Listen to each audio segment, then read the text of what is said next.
नमस्कार। मैं आशीष राठौर आपका फिर से एक बार स्वागत करता हूं। राजस्थान में भाजपा की सरकार, मध्य प्रदेश में भाजपा की सरकार, छत्तीसगढ़ में भाजपा की सरकार और तिहाड़ में आम आदमी पार्टी की सरकार। ऐसा क्यों कह रहा हूं? ऐसा इसलिए कि तिहाड़ जेल में सिर्फ और सिर्फ आम आदमी पार्टी की सरकार ही बन करके रह गई है। सत्येंद्र जैन, मनीष सिसोदिया और संजय सिंह तीनों सलाखों के पीछे हैं तिहाड़ जेल में। निकलने की कोशिश कर रहे हैं लेकिन निकल नहीं पा रहे, जमानत नहीं मिल पा रहा। अरविंद केजरीवाल राजस्थान, मध्य प्रदेश, छत्तीसगढ़ में जाकर के उन्होंने चुनावी रैली में हुंकार भरी थी और यह बात जनता से पूरी तरीके से कहा था कि अगर राजस्थान, मध्य प्रदेश और छत्तीसगढ़ की जनता को कि अगर आपका हमारा काम यानी पंजाब और दिल्ली का काम अगर नहीं अच्छा लगा तो फिर हमें वोट मत दीजिएगा। अरविंद केजरीवाल की सरकार को मध्य प्रदेश, राजस्थान और छत्तीसगढ़ में ना के बराबर मतलब जनता ने पूरी तरीके से नकार दिया।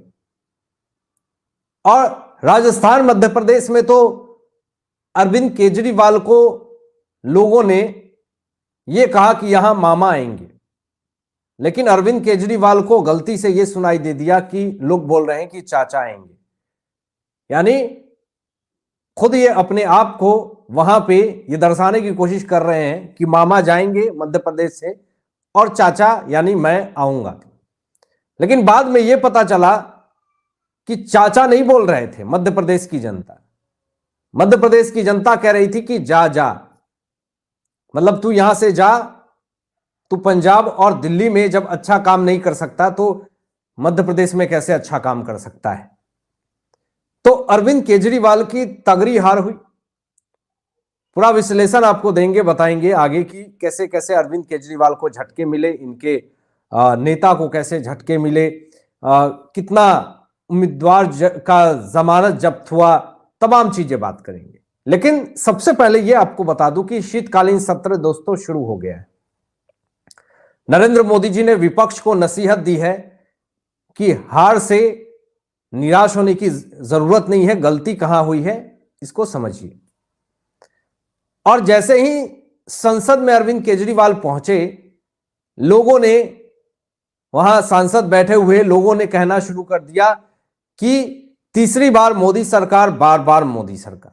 ये नारे सुनकर के विपक्ष पूरी तरीके से बौखला गई, क्योंकि विपक्ष जो है वो पूरी तरीके से नरेंद्र मोदी जी की आवाज और स्पीच जो है वो देश के प्रधानमंत्री नरेंद्र मोदी जी की आवाज चुभ रही है विपक्ष को कलेजे में। अब जरा देखिए कि तेलंगाना में कांग्रेस की सरकार बनी और यह विपक्ष की स्थिति है। इससे आप ये समझ जाएंगे, आकलन कर लेंगे कि विपक्ष कितना नीचे गिर सकता है। खबर आई दोस्तों, जरा देखिए, आपके स्क्रीन पे शेयर कर रहा हूं मैं कि ये तेलंगाना के डीजीपी हैं। हालांकि इनको सस्पेंड कर दिया गया है। ये वर्दी पहने हुए हैं, हाथ में गुलदस्ता लिए हुए और कंधा इनका झुका हुआ। ये भागे भागे कांग्रेस अध्यक्ष रेवंत रेड्डी को बधाई देने पहुंचे थे वहां पे। अब रेवंत रेड्डी को जब बधाई देते हुए डीजीपी तेलंगाना के पहुंचे तो इलेक्शन कमीशन ने इनको सस्पेंड कर दिया, चुनाव आयोग ने। अब आपके मन में सवाल खड़े हो रहे होंगे कि कोई डीजीपी अगर कांग्रेस अध्यक्ष रेवंत रेड्डी से जाकर के मिलेगा, गुलदस्ता देगा, जीत की बधाई देगा, तो क्या इलेक्शन कमीशन उसे सस्पेंड कर देगी? लाजमी है, यह सवाल उत्पन्न होना आपके मन में लाजमी है। लेकिन सिर्फ मामला यह नहीं था, मामला कुछ और भी था। यहां पर देखिए दोस्तों, कारण आपको दिखाते हैं कि आचार संहिता का उल्लंघन कर दिया था तेलंगाना के डीजीपी अंजनी कुमार ने। और जब आचार संहिता का उल्लंघन किया तो फिर चुनाव आयोग ने एक्शन ले लिया, इलेक्शन कमीशन ने तुरंत सस्पेंड कर दिया। तो यह एक करारा झटका है, करारा, बहुत करारा झटका मिला। अब चलिए बात करते हैं कि अरविंद केजरीवाल, वही अरविंद केजरीवाल जो हमेशा खुद को ये कहते हैं कि मैं तो कट्टर ईमानदार पार्टी हूं, हमने कट्टरता की सीमा को पार कर दिया, लेकिन फिर भी इनके जितने भी नेता मंत्री विधायक हैं वो भ्रष्टाचार की अग्नि में झुलस रहे हैं, जमानत का ज तक नहीं मिल रहा है इन्हें। लेकिन फिर भी ताज्जुब इस बात का है कि ये कट्टर ईमानदार है। इनके ही, अब देखिए, ये चाहत पांडे हैं, इनको आपने सोशल मीडिया पे देखा होगा, सोशल मीडिया पे इनका 12 लाख फॉलोअर्स हैं।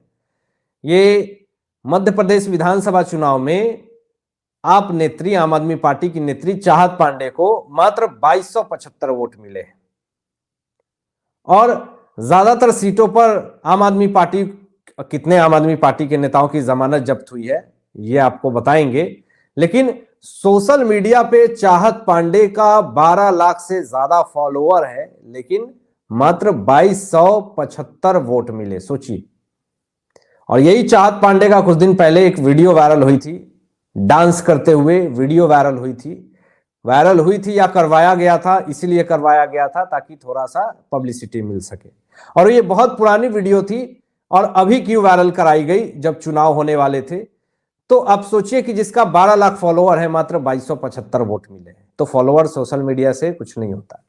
ये बात पूरी तरीके से साबित हो गई। लोग कहते हैं कि अरे मोदी जी का 50 लाख करोड़ आदमी लोग फॉलो किए हैं, 10 करोड़ फॉलो किया, इससे नहीं होता। एक बार मोदी सरकार ने भी ये बात कही थी कि मैं यूट्यूब पे फॉलोअर्स बढ़ाने पे नोटिस नहीं करता, जमीन में उतर करके, ग्राउंड पे उतर के लोगों की जरूरतों को पूरा करने के मामले में मैं भरोसा करता हूं। तो ये बहुत बड़ी बात कही थी। अब देखिए यहां पे कि आम आदमी पार्टी को सिर्फ झटका ही झटका मिल रहा है। ये देखिए यहां पे आम आदमी पार्टी ने 215 उम्मीदवार उतारे थे, जिसमें 0 सीट मिली। सोचिए 1% वोट भी नहीं मिला। मध्य प्रदेश, राजस्थान और छत्तीसगढ़ की जनता ने झाड़ू मार करके इनको भगाया कि ये जो इंसान है ये झूठ का बहुत बड़ा नुमाइंदा है, ये झूठ बोलने में सबसे आगे है और इसको कैसे वोट दिया जाए। ये बार बार झूठ बोलता है। जो इंसान देश की राजधानी दिल्ली की का बेड़ा गर्क करके रखा है, पंजाब में पराली जला करके प्रदूषण फैला रहा दिल्ली में, तो ऐसे इंसान को कैसे हम जो है वो वोट दे सकते हैं। तो इनका ये अभी हालात है। देखिए जरा, ये भी जरा देखिए अभी इनकी हालात क्या हुई है। केजरीवाल के जो बड़े बड़े दावे किए वो सारे दावे फेल हो गए। अब मध्य प्रदेश में आम आदमी पार्टी का कोई पोल भी नहीं खुला। आप सोचिए, आम आदमी पार्टी पूरी तरीके से फेल हो गई और आम आदमी पार्टी के 70 उम्मीदवारों की जमानत जब्त हो गई। आम आदमी पार्टी जो उम्मीदवार हैं उनको नोटा से भी कम वोट मिले हैं। सोचिए 70 उम्मीदवार का जमानत जब्त हो गया। अरविंद केजरीवाल कहते हैं कि हम बहुत अच्छा काम कर रहे हैं पंजाब में, दिल्ली में, तो फिर ये क्या है। अगर आपने अच्छा काम किया होता तो आपको एक वोट भी मिलता ना। एक वोट नहीं मिले अरविंद केजरीवाल जी। इससे आप अनुमान लगा लीजिए कि दिल्ली में और पंजाब में आपकी स्थिति क्या होने वाली है विधानसभा में और लोकसभा चुनाव में।